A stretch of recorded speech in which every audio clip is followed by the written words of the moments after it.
You probably think you already know what this story is going to be about. Some random creep takes a kid on Halloween. Well, that's not the case. I was 17 years old at the time and had agreed to take my little 7-year-old sister trick-or-treating this particular Halloween. My mom usually would take her, but she had foot surgery a week prior and just couldn't do it. My little sister was so excited because my mom allowed her to do her own Halloween makeup this year. Normally, she wouldn't be allowed to do so, but she begged, and finally, Mom gave in.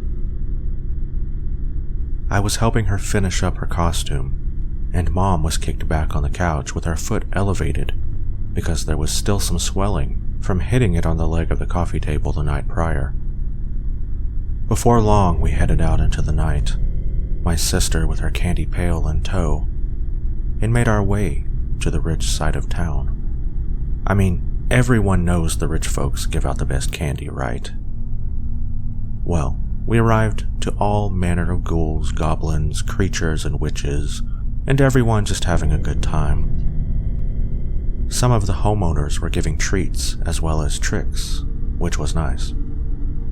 One in particular was especially amusing as they were dressed as creepy monkeys from The Wizard of Oz and were performing magic tricks for the kids. One house even had a cotton candy machine and was handing out cotton candy by the pound, it seemed like.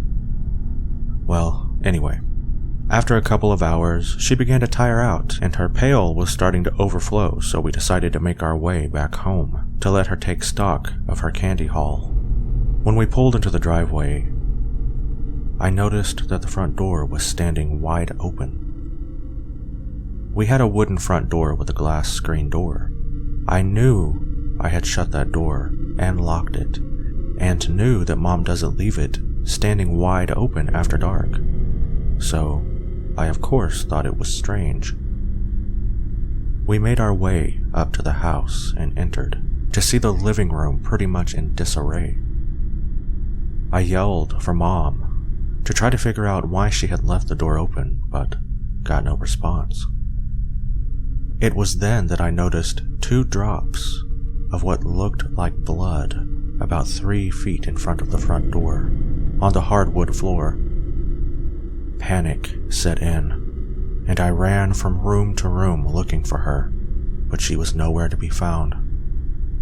I ran outside and ran a circle around the house through the fenced backyard, all while screaming her name, but still no response.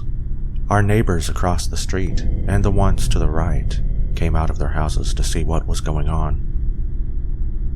I quickly explained to them and asked if they had seen anything go on or heard anything. They all replied they hadn't seen or heard anything out of the ordinary. I dialed the police on my cell phone, and they arrived in around 5 minutes. I frantically told them everything about the situation. At first, they wanted to know if it was possible that this could just be a Halloween prank, and that they had responded to several calls that night that only turned out to be pranks. Of course, I let them know that she was in no position to be pulling off a prank. I mean, she could barely walk from surgery. After some more prodding by them, they finally decided to look around. They went through the house and all around the immediate area. I had used the only car we had to take my sister trick-or-treating, so there was no way she drove herself somewhere. More and more time began to pass, and I realized that what was a bad situation was turning into a nightmare. 3 hours and no sign of her. The police had added more police units to the search. There are tornado sirens all around town with speakers built into them. They utilized the system to make an announcement to everyone in town about the situation and to report anything they see that is suspicious. Hours turned into days, which turned into weeks. It's now been 4 months since I've seen my mother. I cry every day. I imagine by this point, she's dead somewhere in a shallow grave, or just in a place that not many would think to look.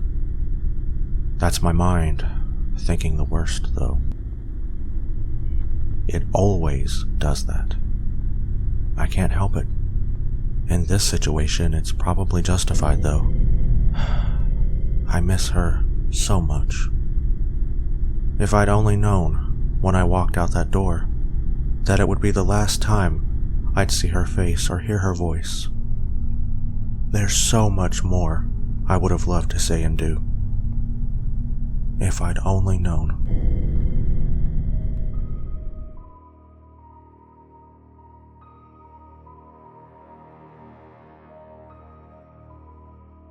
It started innocently enough.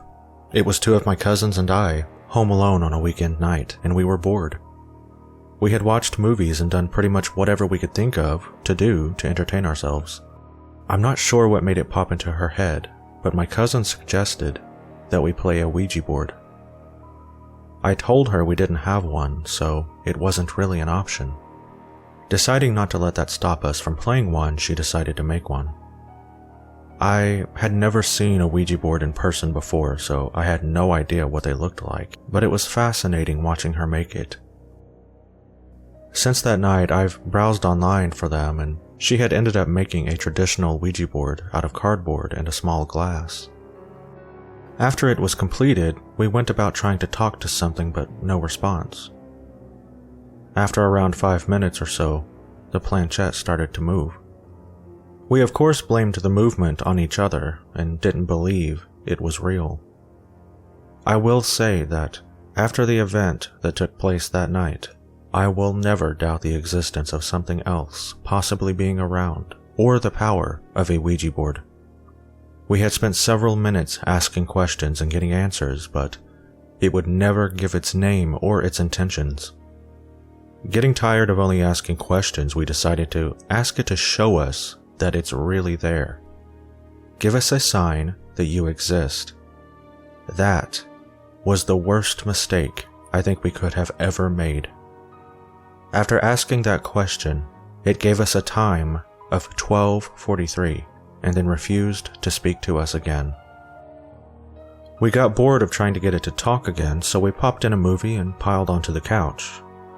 To be honest, none of us thought much of it, giving us a specific time or anything. We just went about our business and whatnot, and didn't watch the clock. The movie was almost over when the mirror on the wall suddenly shattered into 1,000,001 pieces. Let me be clear about this. This mirror was huge, around 5 feet in height, and securely hung on the wall with screws that were screwed into the studs of the house. We were so distracted by the commotion and overwhelming noise of the basically exploding mirror that we hadn't realized that in the process of all this happening, the TV had turned itself off and had been turned slightly askew of where it had once been. One of my cousins pointed at the clock. You can guess what the clock said, I don't need to state it. We just sat there in shock and completely terrified. None of us could speak at that moment, and all of us had gone pretty much completely ghost white in the face. After a moment, I looked at my cousin and told her to tear up that Ouija board. It being made out of cardboard, it shouldn't be hard, so she did and walked it out to the trash can outside. We cleaned up the mirror and had a hell of a time explaining what happened to the mirror when my parents got home. To put it in kinder terms, they were a little more than slightly irritated.